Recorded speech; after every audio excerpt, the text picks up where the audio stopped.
I called what I was doing agnostic. I describe it like a cosmic fence sitter or like a shoulder shrugger. You're like, I don't know. You're a cosmic, eternal shoulder shrugger. I don't know. And because you're not willing to say there's definitely not a God. So I didn't call myself atheist, but I was not comfortable saying there was a God. And I just said, I don't know. And to me, it seemed more humble in the sense of like, it's just a posture of, I don't know. Maybe there is, I don't know. And, but I did, if there was a God, he seemed to be a jerk or indifferent to me if there was a God. And so because he seemed indifferent or angry with me, I kind of returned the favor. And so I was angry at God. I was angry at my dad. I was angry at the world. And by that point, I had gotten a full scholarship to Harvard for a journalism scholarship for a master's degree at the Kennedy School. And so I would describe, to answer your question of what did that look like, I think now looking back, there's a book by Tim Keller, who I love, and he was instrumental in my conversion. I'm so sad he's gone. But he wrote a book called Counterfeit Gods, and each chapter is a false god that we worship. And one of those, he talks about, sex, money, power, family, politics, business. Like we all worship things. It's easy to mock the ancients and say, oh, they used to worship golden calves. That's silly. But we do it. It just looks differently, And so for me, I tried all these different false idols. I tried making my career my idol. And then I got laid off, which was to have your idol lay you off is just existential. And then I also tried other things like, dating. I tried dating and I kept getting dating abusive men who just were very toxic and substance abusers, and people who are abused quite often date substance abusers. And I knew that it was wrong, but there was some subconscious part of me that was normal to me. And it was another false idol. And then I tried, using my intellect and going to Harvard and being around all these smart atheist people. I thought, well, that's what God is. It's a sociological construct. It's whatever you want it to be. And it's used as a cudgel. It's used as a political tool.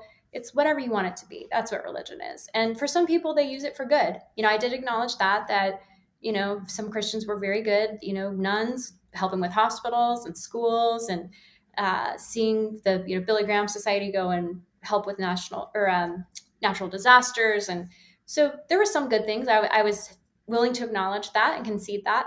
But I lived in Israel when I was agnostic, working briefly for the Jerusalem Post as a reporter, and I was agnostic. And I just was like, people are dying over this.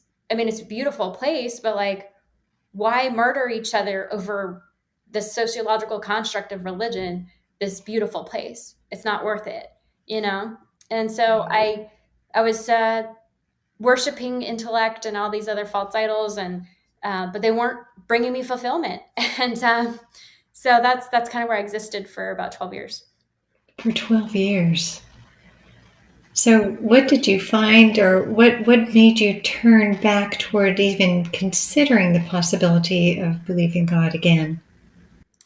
Yeah, well, I say it was almost by default, like because I had tried all these false gods and they kept failing me. Um, that was part of it. It wasn't some great, sign of character. It was more like, I tried these other things, they don't work. And almost like in Ecclesiastes where, and he was way more successful than I was, had a lot more money and power. And even he said, all these things are meaningless, And for me, I thought I had finally settled on a God that wouldn't fail me, and that was the God of public service. I'd spent my career in Washington and then on Wall Street as an economic analyst, and I'd managed billions of dollars in credit risk for very large firms. I went to the Harvard Kennedy School of Government, which is named after JFK, and I think what I had done subconsciously in some ways I had put John F. Kennedy as almost like a Messiah type figure, because he was assassinated for his people, just like Abraham Lincoln was assassinated, which I learned I believe it was either he shot or he died on Good Friday. I think he died on Good Friday, which is obviously very symbolic. And then also Martin Luther King Jr. That's another example of a Messiah type figure who gave his life for the people. So for me, that was my religion. It was my ultimate source of meaning and purpose. I was debating on television in front of millions of people on shows like The Bill Maher Show and Fox News Primetime and CNN Primetime and all these different shows, and fighting for what I believed in. I was worshiping the altar of conservative politics. I called myself a conservative agnostic. And then Donald Trump happened. I was like, for me personally, I can't worship that. I cannot worship at the altar of Donald Trump. I couldn't, and I felt like he wasn't really conservative. I felt like he had said terrible things about women. And so I felt a bit deflated because it was this sense of purpose was lost. I was really excited to maybe work in a White House or work on a campaign as a spokeswoman or a surrogate or something. But for me, I just felt this existential loss because I just couldn't get on board with it. It created this void of, well, if it's not politics, then what do I do? Because it was my career. And so that was actually a big force in trying to find some meaning. That, and also I had Yes. actually looked at some data on secular conservatives versus religious conservatives, and it was very interesting because in almost every area except for LGBT issues, religious conservatives were actually more tolerant than secular conservatives on issues of race, gender, immigration, and just acceptance. Religious conservatives were actually way more open and more Interesting. compassionate. And like, I'd rather be hanging out with the more compassionate people, even if I don't really agree with what they're saying. It was sort of a catalyst for me. And then I mentioned the other force of science. So around this period in 2017, I stayed in New York. I was running a media company at the time and started to go to church, started to go to Tim Keller's church, started to go to an Episcopal church. But I also was contacted by the publicist for Deepak Chopra, who I know some people won't necessarily agree with him, and he is New Age. So I went kind of from agnostic to going into New Age. But for me, a book he wrote was instrumental in believing in God, and that was a book he had co-authored with a PhD physicist from MIT, which meant that this was a person who was very well versed in metaphysics and understanding the laws of the universe.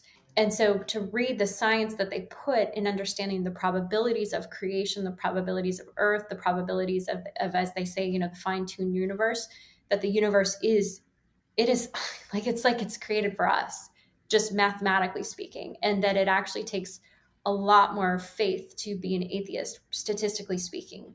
The probabilities of it all just being random. I give it like the analogy, I joke, it's like having a tornado go through a junkyard and formulate a perfectly fine-tuned nuclear weapon system. It's just not possible. So I think the evidence, in my mind, scientific evidence, is very much in favor of a creator experience. Um, and I lived, like I said, in Jerusalem. I studied Islam. I traveled in other parts of Asia, and so I'm pretty well versed in, I think, world religions. But I was very much appreciative of Judeo-Christian philosophy as an underpinning for Western civilization. And as a conservative, I do believe that is a fundamental good that should be preserved. And I think having a level of humility that there is nothing new under the sun, that if you look at the life outcomes, even just scientifically, of people who have faith, will have better mental health and life satisfaction overall. It's just proven. And again, not to say your life will not suffer, but overall, if you want to have a life with less suffering, be in a faith walk, because it will be a place that will help you alleviate your suffering. And it's certainly, I am a big advocate, as someone who was abused in religion, I'm a big advocate in holding religious leaders accountable for abuse. So I think when you see news stories reporting, and for anyone who would cover up child abuse in a church or excuse sexual abuse in any form of abuse in a religious context, I think that's from hell. And so we need to make sure that we're not covering or making excuses for those types of people. Absolutely. But it's the same even dating back to Christ, that Judas Iscariot, who was one of the very first Christians, betrayed God.